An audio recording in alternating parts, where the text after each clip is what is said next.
মা বলল তো জঙ্গলের ভিতরে বট গাছ আছে, আমি তো কোনো বট গাছই দেখতেছি না।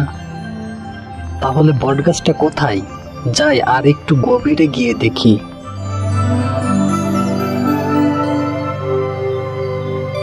আরে সামনে ওটা কি দেখা যায়? ওটাই তো বট গাছ। যাই ওটার কাছে গিয়ে বসতে হবে।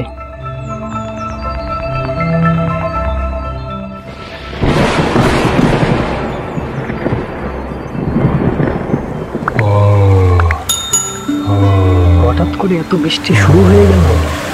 আমি তো আগে এমন বৃষ্টি কখনোই দেখি নাই। এমন আওয়াজ আসে কোথা থেকে?